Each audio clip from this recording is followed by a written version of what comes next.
नमस्कार ओडिशा। आज होछि एप्रिल मास 2 तारिख गुरुवार। आज दिन जाकर गुरुत्वपूर्ण खबर पर आसंतु नजर पकाइबा। वीडियो को शेष पर्यंत देखंतु, मात्र किछि समय मध्ये जानि परिबे आज दिन संपूर्ण खबर। ता पूर्व चैनल नुआ थिले चैनल को सब्सक्राइब करी पाखरे थे बेल आइकन को ऑन करी रखंतु। परवर्ती खबर, नुआ सुभद्रा पंजीकरण आरंभ। मासे चलिपो रजिस्ट्रेशन 21 रो 60 वर्षीय करि परिबे आवेदन। सुभद्रा जोड़ी हेबे नुआ हिताधिकारी। काली ठारू आरंभ हो जाइछि सुभद्रा योजना रे नूतन पंजीकरण प्रक्रिया। 1 एप्रिल 30 गोटे मास जाए पंजीकरण अवधि रही। सुभद्रा पोर्टाल माध्यम नूतन आवेदन ग्रहण कर मानदंड अनुसार एप्रिल 1 2026 सुधा 21 वर्ष 60 वर्षीय महिला युवती मैंने सुभद्रा पंजीकरण पर आवेदन करें। किंतु जो महिला पूर्व सुभद्रा योजना पर आवेदन करना केवल से अवधि मध्य नूतन भाव आवेदन करें। पूर्वर आवेदन करथिबा महिला को आवेदन ग्रहण कर नहीं। योग्य विवेचित हिताधिकारी को 2026-27 आर्थिक वर्षर योजनार अवधि पर्यंत वार्षिक 2टी किस्ती मोट 10,000 टंकार सहायता राशि प्रदान कर। नूतन आवेदन गुड़िक साधारण सेवा केन्द्र एवं आम सेवा केन्द्र माध्यम सुभद्रा पोर्टाल जरिए पंजीकृत कर। समस्त अंगनवाड़ी केन्द्र एवं सीडीपीओ कार्यालय संपूर्ण निःशुल्क भाव आवेदन फर्म दिज्व। सूचनायोग्य गत मार्च 8 तारिख अंतर्जातीय महिला दिवस रे सुभद्रार चतुर्थ किस्ती प्रदान करथिले मुख्यमंत्री। पुरी ठारे आयोजित एक राज्य स्तरीय कार्यक्रम 1 कोटी ऊर्ध्व सुभद्रा हिताधिकारी को 5,000 टंका लेखाएं प्रदान करथिले। मोट 5,106 कोटी 33 लक्ष 25,000 टंकार सहायता राशि प्रदान कर दैथिला। परवर्ती खबर, काली ठारू बाध्यतामूलक होई सारिछि E20 पेट्रोल। स्वच्छ परिवहन दिगरे भारत एक बड़ पदक्षेप ग्रहण करिछि। 1 एप्रिल 2026 सारा देश में E20 पेट्रोल बिक्री आरंभ होइछि। आज आपण गाड़ी रे जो तेल पकाइबे सेथिरे 80% पेट्रोल और 20% इथानल रहिबो। भयंकर तैल संकट समय E20 पेट्रोल बिक्री को बाध्यतामूलक करा जाइछि। इथानल होछि वैज्ञानिक प्रक्रिया रे उत्पादित एक प्रकार अल्कोहल, जाको पेट्रोल ले मिसा जाई जानबाहन रे परिवेश अनुकूल इंधन भाव व्यवहार करा जाउछि। यह मुख्यतः आखुरस, मक्का, पचा आलू और पचा पनीपरिबा भली वर्ज्ययुक्त सामग्री प्रस्तुत होउछि, जहाँ लिटर पिछा 60 ରୁ 70 टंका मिल जाउछि। ऑटोमोबाइल इंजीनियरिंग कहवा कथा गाड़ी पई यह आदौ क्षतिकारक नुहे। कार मालिकों लगी यार प्रभाव वाहन उपर निर्भर करे। भारत में बिक्री होता अधिकांश नुआ कार विशेषकर गत किछि वर्ष है निर्मित कार को E20 अनुकूल डिजाइन करा जाउछि। परवर्ती खबर, 7 दिन बढ़िला धान किणा अवधि। चाषी खुशीर खबर, बढ़िला धान किणा अवधि। यार उपरे नजर रखिथिले चाषी माने। धान किणा अवधि 7 दिन बढ़ाइबाकू राज्य सरकार निष्पत्ति नेछंती। जगन मंत्री कृष्णचंद्र पात्र ए सूचना देछंती। से आहरी मध्य कहिसंती जे चलित खरीफ ऋतु 77 लाख मेट्रिक टन धान किणा सारिछु। 18,64,000 चाषी धान देलेनी। सरकार जड़े मध्य चाषी को टकन लाभ न से दिगरे काम करछंती। तेणु आउ 7 दिन धान किणा को बढ़ाइले सरकार बोली से कहिसंती। मार्च 31 राज्य में शेष होइथिला खरीफ धान किणा। अनेक चाषी धान बिक्री करथिया बेले आउ किछि बाकी रहि जाइथिले। जगाण विभाग फूड ओडिशार पोर्टाल अनुसार राज्य में खरीफ धान बिक्री करने को 19,37,528 चाषी योग्य विवेचित होते। सोमवार सुधा 17,84,582 जन चाषी धान बिक्री होता। परवर्ती खबर, 2 ରୁ पुणी कड़ाकड़ी PUCC जांच। वृद्धि हो पारे जरिमाना 50% छाड़र अवधि। एप्रिल 2 अर्थात आज राज्य में पुणी प्रदूषण नियंत्रण सर्टिफिकेट जांच कड़ाकड़ी जो माने गाड़ी PUCC करनथिबे सेमानक उपरे आईन अनुसार कार्यानुष्ठान ग्रहण कर राज्य परिवहन प्राधिकरण सूत्रରୁ जणा पड़िछि। अपरपक्षे जो मानक गाड़ी उपरे ट्रैफिक उल्लंघन पई जरिमाना कर जायतिला सेमानक पई परिवहन विभाग पक्षरु एक OTA स्कीम लागू कर जायतिला। जो माने धार्य समय मध्य जरिमानार 50% अर्थ देबे सेथिरे मोट जरिमाना अर्थ कटिजियो बोली कहा जायतिला। एही अवधि मध्य मंगलवार शेष होइछि। तेबे 5 मास तळो एही OTA स्कीम लागू होइथिबा बेले इतिमध्ये मात्र 25% जरिमाना अर्थ आदाय हो परिछि। अर्थात प्राय 1300 कोटी टंकार जरिमाना अर्थरु मात्र 150 कोटी टंका आदाय होइछि। तेणु जरिमाना अर्थ को अधिकरू अधिक आदाय पई STA पक्षरु राज्य परिवहन विभाग को प्रस्ताव दिया जाइछि। प्राय गोटे मास पई पुनर्बार ए अवधि वृद्धि हेबो बोली जणा पड़िछि। गुरुत्वपूर्ण कथा हेउछि जरिमाना पैठ करबाकू लोक आग्रह देखाउछंती, किंतु जरिमाना अर्थ केउंठी काहाकू एवं केउ प्रक्रिया रे दिया जिवो ताहाकू नै सेमाने द्वंद्व रे पड़ी जाइछंती। परवर्ती खबर, ओडिसा रे खाइबा तेलर मूल्य 15 टंका को वृद्धि। ओडिशारे पाम तेल, सूर्यमुखी तेल और सोरिष तेल समेत खाइबा तेलर मूल्य वृद्धि पाई। इंडोनेशिया सरकार नूतन B50 नियम आनिबा जोगु पाम तेलर मूल्य वृद्धि पाई। इंडोनेशिया सरकार अंतर्जातीय बजार में सर्वाधिक परिमाण पाम तेल उत्पादन करती। एवं इंडोनेशिया सरकार एक नूतन B50 नियम आनी। नूतन नियम अनुसार इंडोनेशिया यार बायोडीजेल निर्देश कार्यकारी करने को योजना करुछि। 50% पाम तेल आधारित बायोडीजेल एवं 50% पारंपरिक डीजेल मिश्रण। यार अर्थ होछि इंडोनेशिया देश में उत्पादित पाम तेल 50% बायोडीजेल संरक्षण करिबो। यह जोगु पाम तेल जगाण 50% ह्रास पाइब। अंतर्जातीय बजार में पाम तेलर अधिक चाहिदा थिबारु पाम तेलर मूल्य वृद्धि पाउछि। ओडिशा रे पाम तेलर मूल्य लिटर पिछा 10 टंका वृद्धि पाइछि, जेतेबेले अन्य तेलर मूल्य मध्य वृद्धि पाइछि। उदाहरण स्वरूप सूर्यमुखी तेलर मूल्य लिटर पिछा 15 टंका वृद्धि पाइछि, जेतेबेले सोरिष तेल लिटर पिछा 5 टंका वृद्धि पाइछि। परवर्ती खबर उत्कलमणि को जन्मपीठ में पालित होला ओडिशा दिवस। पुरी रे हेबो क्रूज टर्मिनाल प्रतिष्ठा। स्वतंत्र प्रदेश भावे ओडिशा पदार्पण करिछि 91 वर्ष रे।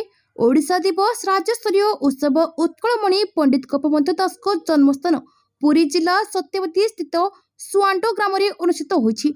गत वर्ष यह अनुष्ठित होइथिला उत्कल गौरव मधुसूदन को जन्मपीठ रे ओडिशार जनसाधारण तथा युवपीढ़ी को बरपुत्र मानक स्मृति सहित जोड़ी रहिबाकू एवं सेमानक त्याग और बलिदान अनुप्रेरित हेबा पई एही कार्यक्रम को बरपुत्र मानक जन्मस्थान रे करा जाउछि बोली मुख्यमंत्री महेंद्र माझी काली सुआंडोर राज्यस्तरीय ओडिशा दिवस कार्यक्रम रे जोग देई कहिसंती। परवर्ती खबर भुवनेश्वर रे भिसा आवेदन केंद्र उद्घाटन कले मुख्यमंत्री श्री महेंद्र माझी काली भुवनेश्वर बाबा साहेब आंबेडकर बस टर्मिनाल बरमुंडा ठारे VFC ग्लोबल द्वारा परिचालित नूतन भिसा आवेदन केन्द्र उद्घाटन करछंती। पूर्व राज्यवासी को यह सेवा पाई कलकाता और हैदराबाद उपर निर्भर करने को पड़ुथिला। एथिपाई अधिक खर्चांत और समय अधिक अपचय होता। याकु नहीं बहु अभियोग राज्य सरकार पाखक आसीथिला। याकु नहीं केंद्र सरकार आलोचना करथिले। आउ यार सफल रूपायन होछि एही भिसा सेंटर। यह ओडिशावासी को अंतर्जातीय भिसा सेवा प्रदान करिबारे एक माइलखुंट साब्यस्त हेबो। या द्वारा ओडिशार ग्लोबल कनेक्टिविटी ढांचा आउरी सुदृढ़ हेबो बोली मुख्यमंत्री कहिसंती। ए अवसर में मुख्यमंत्री आउरी कहितले जे एही केंद्र स्थापित हेबा द्वारा समग्र विश्व सहित ओडिशार कनेक्टिविटी वृद्धि हेबो। परवर्ती खबर वाणिज्यिक सिलिंडर दर वृद्धि। मध्यप्रदेश में चलिथिबो युद्ध घमाघट मध्य वाणिज्यिक सिलिंडर दर वृद्धि करा जायछि। दिल्ली रे वाणिज्यिक सिलिंडर मूल्य 194, मुंबई रे 196, चेन्नई रे 203 एवं कलकत्ता रे 218 टंका वृद्धि पाइब। पूर्व मार्च 7 तारिख में वाणिज्यिक सिलिंडर मूल्य 115 टंका वृद्धि करा जायतिला। आज दिल्ली रे वाणिज्यिक सिलिंडर 1884.50 टंका परिवर्ते 2078.50 टंका उपलब्ध हेबो। कलकत्ता रे एही सिलिंडर 1990 टंका परिवर्ते 2208 टंका उपलब्ध हेबो। मुंबई रे यह 1835 टंका परिवर्ते 2031 टंका उपलब्ध हेबो। चेन्नई रे यह 2023.50 टंका परिवर्ते 2246.50 टंका उपलब्ध हेबो। यह व्यतीत लखनऊ रे वाणिज्यिक सिलिंडर मूल्य 2201 टंका, पाटना रे 2365 टंका, जयपुर रे 2031 टंका, बेंगालुरु रे 2161 टंका एवं हैदराबाद रे 2321 टंका एवं भुवनेश्वर रे 19 केजी एलपीजी दर 2183 टंका उपलब्ध हेबो। परवर्ती खबर दिन में प्रबल गरम, संध्यारे हेबो वर्षा। 5 दिन राज्य में एभली स्थिति। दिन में हेबो प्रबल गरम, संध्यारे हेबो वर्षा। एने आकलन करिछि पाणीपाग विज्ञान केन्द्र। आसंता 5 दिन राज्य में एभली स्थिति लगी रहिबो। राज्य में बढ़िबो आर्द्रता, बढ़िबो गुळुगुळी, सिझिबो ओडिशा। आसंता 24 घंटा मध्य पुरी, गंजाम, गजपति जिलार गोटे किंबा दुईटी स्थान में गरम और आर्द्र परिस्थिति जारी रहिबार संभावना रही। एही सब जिला गुड़ी को येलो वार्निंग जारी करा जायछि। से भले आसंता 24 घंटा मध्य पुरी, जगतसिंहपुर, गंजाम, गजपति, नुआपड़ा और नवरंगपुर किछि स्थान में हालुकरू मध्यम धरणर वर्षा हेबा सह बिजुली, घड़घड़ी और घंटा प्रति 30 ରୁ 40 किलोमीटर बेगर पवन बहिबार संभावना रही। आसंता 6 तारिख पर्यंत राज्य में एही परिस्थिति लागि रहिबो बोली आकलन करिछि पाणीपाग विज्ञान केन्द्र। आसंता 6 तारिख में वर्षा पाई येलो वार्निंग जारी करिछि पाणीपाग विज्ञान केन्द्र। बालेश्वर, भद्रक, जाजपुर, केन्द्रापड़ा, कटक, जगतसिंहपुर, पुरी, खर्धा, नयगढ़, गंजाम, गजपति, मालकानगिरी, रायगड़ा, कोरापुट, नुआपड़ा, नवरंगपुर, केउंझर, सुंदरगढ़, झारसुगुड़ा, बरगढ़ और मयूरभंज जिलार केतेक स्थान में वज्रपात सह घड़घड़ी और घंटा प्रति 30 ରୁ 40 किमी बेगर पवन बहिबा संभावना रही। परवर्ती खबर स्वतंत्र उत्सव में पदक प्रदान कले पुलिस डीजी। काली भुवनेश्वर स्थित पुलिस भवन में आरक्षी महानिर्देशक पदक प्रदान समारोह अनुष्ठित हो जायछि। ए अवसर में आयोजित एक स्वतंत्र कार्यक्रम 78 जन पुलिस अधिकारी और कर्मचारी को राज्य आरक्षी महानिर्देशक श्री जगेश बहादुर खुरानिया पदक प्रदान करते। कार्यक्षेत्र में उल्लेखनीय सफलता निमंते डीजीपी यह पदक प्रदान करछंती। परवर्ती खबर घोषणा है जिला योजना कमिटी अध्यक्ष ना 4 मंत्री को मिलिला दायित्व। घोषणा है जिला योजना कमिटी अध्यक्ष ना 4 मंत्री को 4 जिलार योजना कमिटी अध्यक्ष दायित्व मिली। सेमाने हेले सुरेश पुजारी, पृथ्वीराज हरिचंदन, नित्यानंद गंड और कृष्णचंद्र पात्र। देवगढ़ पर मंत्री सुरेश पुजारी ना घोषणा होईछि। सेपरि मंत्री पृथ्वीराज हरिचंदन को गजपति दायित्व दिया जायछि। नित्यानंद गंड को रायगढ़ और संबलपुर जिला कमिटी अध्यक्ष भाव कृष्णचंद्र पात्र ना घोषणा कर जायछि। अनुगुल जिला पाई अशोक महांती, बलांगीर पाई लक्ष्मण बाग, बालेश्वर पद्मलोचन पंडा, बरगढ़ पाई अश्विनी षडंगी, भद्रक पाई सीतांशु शेखर महापात्र को जिला योजना कमिटी अध्यक्ष भाव दायित्व मिली। बौद्ध जिला कमिटी पाई कन्हई चरण डांग, कटक पाई छवि मल्लिक, ढेंकानाल जिला कमिटी अध्यक्ष भाव सीमाराणी नायक ना घोषणा होईछि। गंजाम पाई पूर्णचंद्र सेठी, अमरेंद्र दास को जगतसिंहपुर, जाजपुर पाई आकाश दास नायक ना घोषणा होईछि। परवर्ती खबर विधानसभा व्यय मंजूरी बिल पारित। विधानसभा व्यय मंजूरी बिल पारित होईछि। ए व्यय मंजूरी विधेयक को आलोचना बेले मुख्यमंत्री मोहन माझी कहते जे शासन प्रशासन सबुठारु महत्वपूर्ण विधेयक होछि व्यय मंजूरी बिल। एही बिल केवल आगामी गोटे वर्ष पाई नुहे, आगामी भविष्यत पाई एक रोडमैप प्रदान करथाय। एही व्यय मंजूरी बिल 4.5 कोटी ओडिशावासी भविष्यत जोड़ी होई रहिछि। किंतु क्षोभर विषय विभिन्न विभाग खर्च दाबी उपरे जपरि आलोचना कर कथा ताहा होई नाही। विरोधी दल अनुपस्थित रहिले या उपरे विरोधी दल आत्मसमीक्षा करबा उचित। 2026-27 आर्थिक वर्षर बजेट ओडिशा को आगामी दिन में समृद्ध, सशक्त एवं समावेशी करबार लक्ष्य प्रस्तुत करा जायछि। एथिपाई भित्तिभूमि विकास, नगर उन्नयन, कृषि और जलसेचन, पुंजी निवेश, बंदर भित्तिक उन्नयन, शिल्पायन, शिक्षा, स्वास्थ्य एवं क्रीड़ा भली क्षेत्र को विशेष गुरुत्व दिया। 2036 सुधा ओडिशा को 500 बिलियन अमेरिका डॉलर एवं 2047 सुधा 1.5 ट्रिलियन डॉलर अर्थनीति परिणत कर लक्ष्य रही।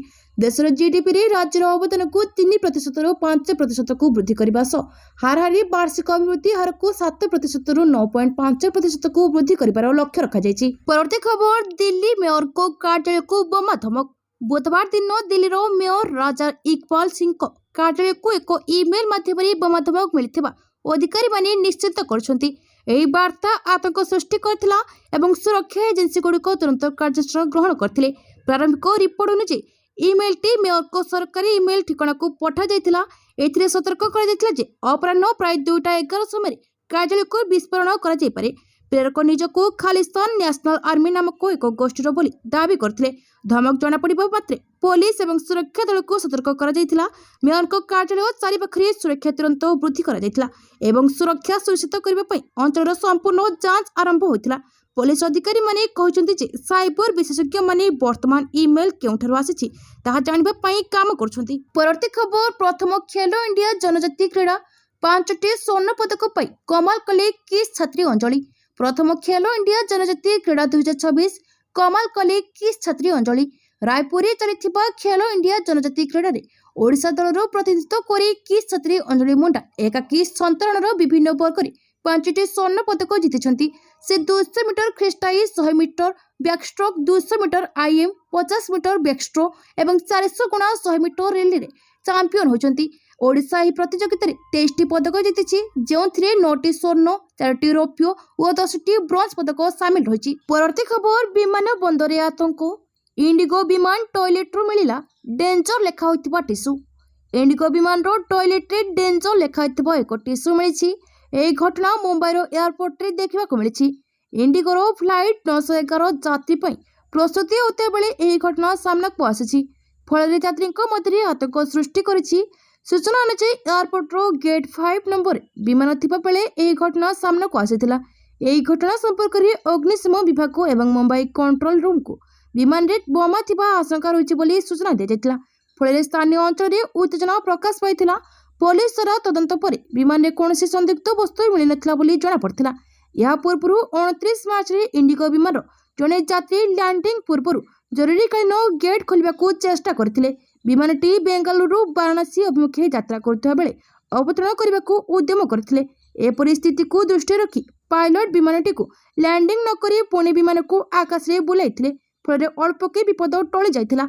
अवतरण पर अभियुक्त को सुरक्षा एजेंसी को हस्तांतर करा जाइथिला। परवर्ती खबर विधानसभा बड़ खबर 5 दिन आगु शेष है बजेट अधिवेशन।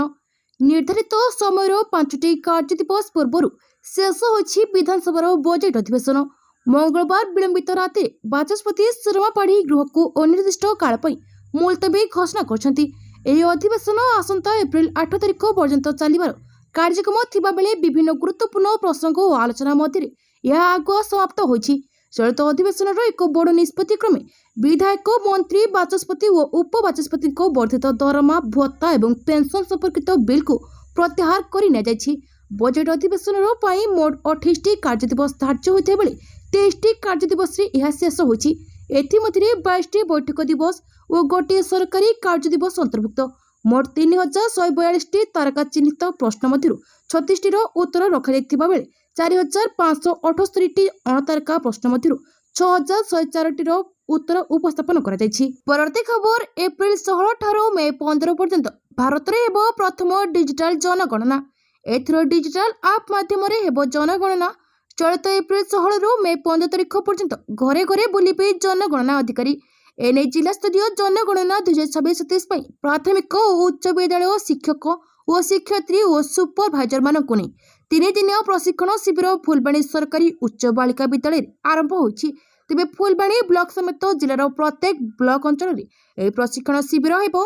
एही शिविर में फुलबाणी तहसीलदार प्रियंका प्रियदर्शनी अध्यक्षतार जनगणना डिजिटल ऐप माध्यम जनगणनार प्रक्रिया विषय प्रशिक्षण दि जाइछि। कारण एथर प्रथम थर डिजिटल ऐप माध्यम जनगणना निष्पत्ति होइछि। तेणु समस्ते निज निजर तथ्य सठिक भाव में देवाई जिलापाल निर्देश देइछन्ति। दिया जाइथिबा समस्त तथ्य को संपूर्ण भाव गोपन रखाजिबो। एही तथ्य संग्रहर उद्देश्य होछि देशर विकास दिगरे एही तथ्य बहु काम रे आसीबो एवं एहा सहित सरकारी योजना पाइबारे लोकमानकु असुविधार सम्मुखीन हेबाकु पड़िबो नाही। परवर्ती खबर उच्च शिक्षानुष्ठान रे दिव्यांग छात्रछात्री को सहायक उपकरण प्रदान करबा पई एसओपी जारी। राज्यर उच्च शिक्षानुष्ठान रे अध्ययनरत दिव्यांग छात्रछात्री मानकु सहायक उपकरण प्रदान कराजिबो। प्रत्येक उच्च शिक्षानुष्ठान को 3टी व्हील चेयर प्रदान कराजिबो। एने एसओपी जारी करा जायछि। उच्च शिक्षा विभाग पक्षरु आंचलिक शिक्षा निर्देशक एवं आंचलिक शिक्षा उपनिर्देशक मानकु जिला नोडाल अधिकारी भाबे दायित्व प्रदान करा जायछि। जिला नोडाल अधिकारी माने निज जिले रे थिबा उच्च शिक्षानुष्ठान एवं जिला सामाजिक सुरक्षा अधिकारी मध्य समन्वय रक्षा करी उच्च शिक्षानुष्ठान मानकरे अध्ययनरत दिव्यांग छात्रछात्री मानक मध्य सहायक उपकरण बंटन करिवे एवं एहार रिपोर्ट उच्च शिक्षा विभाग को प्रदान करिवे। एसओपी अनुसार जिला नोडाल अधिकारी माने निज जिलार उच्च शिक्षानुष्ठान मानकरे अध्ययनरत दिव्यांग छात्रछात्री मानक तथ्य जिला सामाजिक सुरक्षा अधिकारी मानक प्रदान करिवे। जिला सामाजिक सुरक्षा अधिकारी एही समस्त तथ्य को जांच करी सारिबा परे दिव्यांग छात्रछात्री मानक मध्य सहायक उपकरण बंटन कराजिबो। एथिसह प्रत्येक उच्च शिक्षानुष्ठान निज शिक्षानुष्ठान अध्ययनरत समस्त दिव्यांग छात्रछात्री मानक तथ्य सहायक उपकरण विवरणी एवं लाभार्थी दिव्यांग छात्रछात्री तथ्य रखिबे। परवर्ती खबर विकसित ओडिशा पय सहरांचल जमी परिचालना अत्यंत गुरुत्वपूर्ण।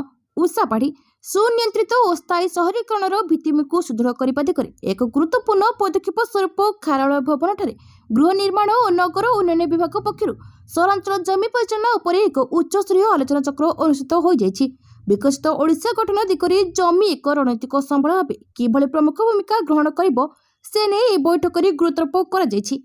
ଏହି ଅବସରରେ ଅବସରପ୍ରାପ୍ତ ଆଇଏଏସ୍ ଅଧିକାରୀ ଶ୍ରୀ ହରିବଲ୍ଲଭ ମିଶ୍ର ନିଜର ଦୀର୍ଘ ପ୍ରଶାସନିକ ଅଭିଜ୍ଞତା ଆଧାରରେ ସହରାଞ୍ଚଳ ଜମି ପରିଚାଳନା ଆଇନଗତ ପ୍ରଶାସନିକ ଏବଂ ନୀତିଗତ ଦିଗଗୁଡ଼ିକ ଉପରେ ଏକ ବିସ୍ତୃତ ଉପସ୍ଥାପନ ପ୍ରଦାନ କରିଥିଲେ। ଅତିରିକ୍ତ ମୁଖ୍ୟ ଶାସନ ସଚିବ ଗୃହ ଓ ନଗର ଉନ୍ନୟନ ବିଭାଗ ତଥା ଇଡ୍କୋର ଅଧ୍ୟକ୍ଷା ଶ୍ରୀମତୀ ଉଷା ପାଢ଼ୀ କାର୍ଯ୍ୟକ୍ରମର ପ୍ରାରମ୍ଭରେ ସୂଚନା ଦେଇ କହିଥିଲେ ଯେ ଭବିଷ୍ୟତ ପାଇଁ ପ୍ରସ୍ତୁତ ତଥା ସ୍ଥାୟୀ ସହର ଗଠନ କରିବା ଏବଂ ବିକଶିତ ଓଡ଼ିଶାର ସ୍ୱପ୍ନ ସାକାର କରିବା ପାଇଁ ସୁଚିନ୍ତିତ ଓ ରଣନୈତିକ ଜମି ପରିଚାଳନା ଅପରିହାର୍ଯ୍ୟ। ସହରାଞ୍ଚଳର ଜମି ସମ୍ପତ୍ତିକୁ ସମ୍ପୂର୍ଣ୍ଣ ରୂପେ ବିନିଯୋଗ କରିବା ପାଇଁ ବିଭିନ୍ନ ଶ୍ରେଣୀର ଜମି ନିୟାମକ ବ୍ୟବସ୍ଥା ଏବଂ ଲ୍ୟାଣ୍ଡ ଭ୍ୟାଲ୍ୟୁ କ୍ୟାପଚର ଭଳି ଅଭିନବ କୌଶଳ ବିଷୟରେ ଗଭୀର ଜ୍ଞାନ ଆହରଣ କରିବାର ଆବଶ୍ୟକତା ରହିଛି ବୋଲି ସେ ପ୍ରକାଶ କରିଥିଲେ। ପରବର୍ତ୍ତୀ ଖବର ଏନକାଉଣ୍ଟର ଜଣେ ଆତଙ୍କବାଦୀ ନିହତ। ଜମ୍ମୁ କାଶ୍ମୀରରେ ସେନାକୁ ଏକ ବଡ଼ ସଫଳତା ମିଳିଛି। जम्मू काश्मीर गांदरवाल जिले में सेना सह एनकाउंटर जड़े आतंकवादी निहत होइछि। आरहामा अंचल किछि घंटा धरी आतंकवादी और सुरक्षा बाहिनी मध्य एनकाउंटर जारी रही। मंगलवार सन्ध्या आरंभ होइतिबा एही ऑपरेशन पुलिस और सेना कर्मचारी एक मिलित दल अंचल को घेराबंदी करथिला। अंधार जोगु राति सारा ऑपरेशन बंद रखा जायथिला एवं भोर समय पुणी आरंभ करा जायथिला। जंगल रे सैनिकों को दल आगक बढ़िबा समय कौन स्थान रे लुचि रहिथिबा आतंकवादी माने सेमानक उपरे गुली चलाइथिले। सैनिक माने निजको रक्षा करी पालटा गुली चालना करथिले एवं गुली विनिमय आरंभ होइतिला। ए गुली माडरे जणे आतंकवादी निपात होइछि। एबे भी अंचल रे सर्च ऑपरेशन जारी रहिछि। परवर्ती खबर बदलिला नंदनकानन खोलिबा और बंधेबा समय। बदलिला नंदनकानन खोलिबा और बंधेबा समय। प्रतिवर्ष भली ग्रीष्म ऋतु सांगकु दिन बड़ जोगु नंदनकानन प्राणी उद्यान और राज्य उद्भिद उद्यान आज सेप्टेम्बर 30 जाए सकाळ 7:30 खोली संध्या 5:30 बंद हेबो। एने नंदनकानन उपनिर्देशक कार्यालय सूचना दी जाइछि। पूर्व शीतकालीन भ्रमण पर दिन छोट थिबारु सकाळ 8 संध्या 5 जाए उभय नंदनकानन और राज्य उद्भिद उद्यान खोला रहुथिला। टिकेट बुकिंग करिबार शेष समय संध्या 5 जाए खोला रहिबो। पूर्व भली प्रति सोमवार नंदनकानन और राज्य उद्भिद उद्यान पर्यटकों बंद रहिबो। नंदनकानन को आसिबे नुआ अतिथि 3 प्रजातिर 18 जीवजंतु आसिबे नंदनकानन। एथिपाई प्रक्रिया जारी रहिछि। चलित वर्षर द्वितीय पर्यायर जंतु अदल बदल प्रक्रिया कार्यकारी होछि। नंदनकानन प्राणी उद्यान और गुजरात जूनागढ़ सकरबाग चिड़ियाखाना मध्य जंतु अदल बदल प्रक्रिया होछि। केंद्र चिड़ियाखाना प्राधिकरण अनुमोदन पर चलित वर्षर यह द्वितीय पर्यायर जंतु अदल बदल प्रक्रिया होछि। परवर्ती खबर खुशी खबर 7 वर्ष पर भारत आसुछि विश्वर सबठु सस्ता तेल। मध्यप्राच्य चलिथिबा युद्ध एवं यार फलस्वरूप अंतर्जातीय औषध तैल मूल्य वृद्धि पथरे भारत को गुरुत्वपूर्ण आश्वस्तिर खबर मिली। प्राय 7 वर्षर व्यवधान पर ईरान औषध तैलर प्रथम प्रेरित माल भारत में पहुंचवाक जाउछि, जहाँ सीधा सड़क एप्रिल 4 तारिख में गुजरात भानीडार बंदर पहुंचब। यह ସେହି ତେଲ ଯାହାକୁ अंतर्जातीय बजार ସବୁଠାରୁ सुलभ विकल्प मध्य गोटे बोली विवेचना कराए एवं ऐतिहासिक भाव में भारतीय रिफाइनरी एक लाभदायक प्रस्ताव बोली प्रमाणित होइछि। जहाज ट्रैकिंग तथ्य अनुसार पिंगसुन नामक एक आफ्रामाक्स टैंकर वर्तमान ईरान खार्गो द्वीपरू भारत अभिमुखे यात्रा करुछि, जो प्राय 6 लाख बैरेल औषध तैल रही। यह जहाज मार्च आरंभ में यार माल लोड करथिला एवं प्राय गोटे मासर यात्रा पर भारत में पहुंचवाक जाउछि। एही वितरण को विशेष गुरुत्वपूर्ण बोली विवेचना करा जाउछि, कारण यह मे 2019 पर प्रथम थर पर ईरान भारत में तेल पहुंचवाक जाउछि। परवर्ती खबर उत्कल दिवस रे चिठी लिखि ओडिया अस्मिता समृद्ध परंपरा और ऐतिह्यर प्रशंसा कले प्रधानमंत्री। कृतज्ञता जणाइले सीएम। उत्कल दिवस रे मुख्यमंत्री को प्रधानमंत्री नरेंद्र मोदी को चिठी 4 पृष्ठार चिठी लिखिछन्ति पीएम। ओडिया अस्मिता समृद्ध परंपरा और मनमुग्धकर ऐतिह्यर कथा उल्लेख रही। बिजू बाबू साहसिकता को भूरी भूरी प्रशंसा करिसेंति। सुभद्रा योजना और महापति दमन रे ओडिशार सफलता को मध्य प्रशंसा करिसेंति। चिठी रे गुजरात मुख्यमंत्री थिबा बेले ओडिया लोकंक सह मत विनिमय कथा मध्य उल्लेख रही। प्रधानमंत्री को शुभकामना पाई मुख्यमंत्री मोहन माझी कृतज्ञता जणाइछन्ति। ओडिशार गौरवशाली इतिहास और ओडिया संस्कृति को मोदी एक सभ्यतागत ऐतिह्य भाव वर्णना करथिबारु आमे गर्वित बोली कहिसंति। सोशल मीडिया साइट एक्स रे पोस्ट करी मुख्यमंत्री लिखिसंति जे ओडिशा सहित आपणकर दीर्घ दिनर संपर्क विशेषकर गुजरात और ओडिशा मध्य थिबा सूर्य मंदिर और रथयात्रा रे समानता विषय आपणक स्मृतिचारण आमको अभिभूत करिछि। अहमदाबाद रथयात्रा रे आपण करथिबा पहंडी विधिर अनुभूति आम सांस्कृतिक एकता को प्रतिफलित करुछि। ओडिशार प्रगति पाई आपणक नेतृत्व में केंद्र सरकार को अकुंठ समर्थन प्रशंसनीय। 2025-26 वर्ष रेलवे क्षेत्र में 10,600 कोटी टंकार रेकर्ड पांठि आवंटन एवं बंदर भित्तिक विकास ओडिशा को एक प्रमुख सामुद्रिक और शिल्पी भित्तिक राज्य में परिणत करिबो। एथिसहित सुभद्रा योजना द्वारा 1 कोटी अधिक महिला सशक्तिकरण और लक्ष्यपति दीदी सृष्टि करने दिगरे आम सरकार प्रयास को आपणक प्रशंसा आमर नारी शक्ति को आहरी उत्साहित करिबो। परवर्ती खबर क्षमा मागिले निशिकांत दुबे। बिजू बाबू प्रति अपमानजनक मंतव्य क्षमा मागिले निशिकांत दुबे। सोशल मीडिया रे पोस्ट करी क्षमा मागिले निशिकांत दुबे। बिजू बाबू को नहीं देइथिबा बयान मो व्यक्तिगत मो नेहरू गांधी परिवार विषय कहिथिले, मात्र मो कथार भूल अर्थ बाहर करा जायतिला। निशिकांत मो मंतव्य काहाको आघात देथिले क्षमा मागुछि। बिजू बाबू आम पई सर्वदा स्टेट्समैन थिले ओ रहिबे। से आहुरी कहिसंते जे बिजू बाबू सर्वदा ऊपर रहिबे। से जने चमत्कार व्यक्ति विशेष थिले। तांको अवदान अतुलनीय। यदि तांको वक्तव्य कहा भावना को आघात देछि तेबे सेथि पई से निशर्त क्षमा प्रार्थना करुछंती। अन्य दिगरे बीजेडी उपसभापति देवी मिश्र निशिकांत को क्षमा प्रार्थना को कटाक्ष करछंती। यह गईठा मारी विष्णु करबा सह समान। बीजेपी राज्य तथा जातीय नेता ए बाबदे पार्टी खोलु नाहंती बोली से कहिसंती। परवर्ती खबर विमान यात्री और एयरलाइंस को बड़ झटका। 115% बढ़िला जेट फ्यूएल दर। आकाश छुआ हैला विमान ईंधन मूल्य। विमान यात्री एवं एयरलाइंस कंपनी मानक पई बड़ खबर। देशर प्रमुख सहर गुड़िकर विमान ईंधन व जेट फ्यूएल दर में अहैतुक वृद्धि घटी। पश्चिम एशिया लगी रही युद्ध परिस्थिति जो भारत सरकार नॉन शेड्यूल्ड विमान गुड़िक ईंधन दर में 115% अधिक वृद्धि कर। इंडियन ऑयल वेबसाइट प्रथमे यह दर वृद्धि को नहीं किसी अस्पष्टता देखा देथिला। घरे शेड्यूल्ड एयरलाइंस उपर यह लागू हेबो कि नहीं से नहीं द्वंद्व रहिथिला, किंतु परवर्ती समय इंडियन ऑयल पक्षरु स्पष्ट कर दैछि जे एही वर्धित दर केवल नॉन शेड्यूल्ड एवं चार्टर विमान पई उद्दिष्ट। साधारण यात्रीवाही घरे विमान गुड़िक यही नुआ दर एवं लागू हेबो नाही। परवर्ती खबर 15 शर्ती शर्त को ईरान ग्रहण कले युद्ध बंद हेबो। ईरान विरुद्ध चलता युद्धर अंत घटाइबाकू अमेरिका आग्रही। एथिपाई ईरान सहित सकारात्मक कथबार्ता चली। मात्र यह युद्ध राष्ट्रपति डोनाल्ड ट्रंप को शर्त अनुଯାयी अंत हेबो बोली अमेरिकार प्रतिरक्षा मंत्री पीट हेगसेथ कहते। हेगसेथ कहते जे ट्रंप पक्षरु दिया जाइथिबा 15 शर्ती शर्त को ईरान ग्रहण कले युद्ध बंद हेबो, नचेत युद्ध अनिर्दिष्ट समय पर्यंत जारी रहिबो। यह 4 सप्ताह 6 सप्ताह 8 सप्ताह किंबा अधिक समय पर्यंत जारी रहिबो। अमेरिका सेनार joint chief of staff general Dan Caine कहते जे ईरान विरोधी स्थल युद्ध पर मध्यप्राच्य को सैनिक को पठा जाइछि। तेणु ईरान युद्ध बंद पर कूटनैतिक कथबार्ता को आपणाइबा दरकार।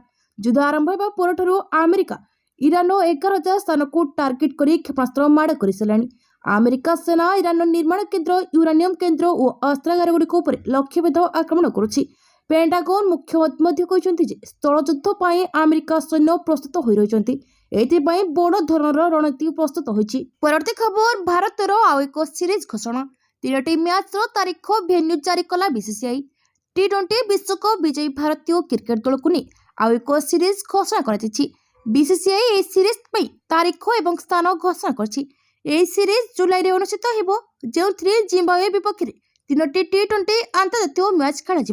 पूर्व घोषित सीरीज पर यह आउ एक नुआ सीरीज। ए सीरीज युव एवं उदीयमान भारतीय खेलाड़ी सुजोग आनीपे। टीम इंडिया जुलाई जिम्बाब्वे विपक्ष 3 मैच विशिष्ट T20 अंतर्जातीय सीरीज खेल। बीसीसीआई घोषणा कर सीरीज प्रथम मैच 23 जुलाई खेल, द्वितीय मैच 25 जुलाई खेल और तृतीय और शेष मैच 26 जुलाई अनुष्ठित हो। समस्त मैच समान स्थान में अनुष्ठित हो। हरारे स्पोर्ट्स स्टाडियम रे खेल। यार अर्थ हो दल को अन्य कौन स्थान को यात्रा करने को पड़ो नहीं। यही कारण शेष 2टी मैच मात्र 2 दिन में खेल। परवर्ती खबर उड़ंता ट्रक। चीन सबुठारु भारी कार्गो ड्रोन चेंजिंग 8 सफल परीक्षण। विश्वर सर्वबृहत एवं सबुठारु भारी कार्गो ड्रोन प्रस्तुत कर चीन आउ एक बड़ सफलता हासिल करिछि। मंगलवार दिन चीन हेरान प्रदेश स्थित झेंगझौ विमान बंदर अत्याधुनिक ड्रोन सफल परीक्षण कर ड्रोन नाम चेंजिंग 8 रखा बेले यह विश्वर सर्वबृहत मल्टी टेरेन कार्गो ड्रोन बा मानव विहीन उड़ंता ट्रक बोली कहुछि। यह अत्याधुनिक ड्रोन आकार एवं क्षमता दृष्टि बेस शक्तिशाली। चेंजिंग 8 निजस्व ओजन 3.5 टन होता बेले यह अतिरिक्त 3.5 टन पेलोड बा सामग्री बहन कर क्षमता रखी। फल यार सर्वमोट टेक ऑफ वजन 7 टन रे पहुंच पारिछि। ए ड्रोन टी 17 मीटर लंब और यार डेणार विस्तार 25 मीटर रही। एथिरे 18 क्यूबिक मीटर विशिष्ट एक विशाल कार्गो बे रही जहाँ यह अधिक सामग्री परिवहन पर उपयुक्त करिथाए। परवर्ती खबर भोजशाला विवाद में मुसलमान पक्ष को सुप्रीमकोर्टर झटका। सीजीआई कहले एथिरे कोनसी संदेह नहीं। मध्यप्रदेश धारार ऐतिहासिक भोजशाला विवाद में एएसआई सर्भे संपर्कित आवेदन में हस्तक्षेप करने को सुप्रीमकोर्ट मना कर दैछंती। सुप्रीमकोर्ट स्पष्ट भाव में कहते जे मुस्लिम पक्ष सेमानकर समस्त अभियोग एवं प्रमाण दाबी सहित मध्यप्रदेश हाईकोर्ट को जीवा उचित। मौलाना कमालुद्दीन वेलफेयर सोसाइटी गुरुवार ठारू आरंभ होगाकू थिबा हाईकोर्टर शुणाणी उपरे स्थगितादेश देवाकू अनुरोध करथिला। प्रधान विचारपति अध्यक्षतार गठित 3 जणिया खंडपीठ कहते जे एही समय रे एही मामला हस्तक्षेप करिवार आवश्यकता देखा जाउ नहीं। मुस्लिम पक्ष को हाईकोर्ट रे परिसर भिडियोग्राफी समेत अन्य विषय संपर्क में आपत्ति उठाइबा उचित। परवर्ती खबर ममता को कड़ा समालोचना कले हुमायून। कहले मुसलमान को जमीरे निर्माण कर मंदिर। 2026 पश्चिमबंग विधानसभा निर्वाचन पूर्व राज्य राजनीति सरगरम हो जाइछि। आम जनता उन्नयन पार्टी प्रमुख ह्युमायून कबीर पश्चिमबंग में महिला मानक 3500 टंका प्रदान कर प्रतिश्रुति दे राज्यर समस्त 182 आसन में प्रार्थी देवारे घोषणा करछि। आम जनता उन्नयन पार्टी प्रमुख ह्युमायून कबीर पश्चिमबंग मुख्यमंत्री ममता बनर्जी को कड़ा समालोचना करछन्ति। मुसलमान मतदाता को ममता अणदेखा कर अभियोग ह्युमायून आनिछन्ति। से अभियोग करछन्ति जे ममता मंदिर निर्माण कर हिंदू को खुशी करने को चाहते। प्रकाश कि 2026 विधानसभा निर्वाचन पूर्व ह्युमायून एआईएमआईएम सह मेंट करछन्ति। से टीएमसी एवं बीजेपी उभय विरोध में निजर प्रचार आरंभ कर। परवर्ती खबर आत्मघोषित राजांकर पराजय सेंचुरी हेबाकु जाउछि। आसाम रो राहुल को प्रधानमंत्री को टार्गेट। आसाम गस्तरे अछन्ति प्रधानमंत्री नरेंद्र मोदी। सेठारे एक निर्वाचनी रैली रे प्रधानमंत्री नरेंद्र मोदी जनता को संबोधन करछन्ति। कांग्रेस दल उपरे बर्षिଛନ୍ତି प्रधानमंत्री। कांग्रेस एवं राहुल गांधी को टार्गेट कर से कहते आसाम रे कांग्रेस पराजय निश्चिंत। कांग्रेस आत्मघोषित राजकुमार तंकर पराजय सेंचुरी रे पहुंचवाक जाउछन्ति। हिमंत विश्व शर्मा को नेतृत्व में आसाम गत 10 वर्ष मध्य सेवा एवं सुशासन एक नूतन जुग देखिछि। एही निर्वाचन भारत में आसाम को एक विकसित आसाम रे परिणत करने जाउछि। एथरो बीजेपी एनडीए सरकार निश्चित भाव में हैट्रिक स्कोर करिबो। आसाम रो धेमाजी रे जनसभा को संबोधन करी प्रधानमंत्री कहते कांग्रेस आसाम रे विदेशी मान को बसाइबाकू एवं एही माटीर पुओ एवं झियो मान को संख्यालघु करने को चाहूछि।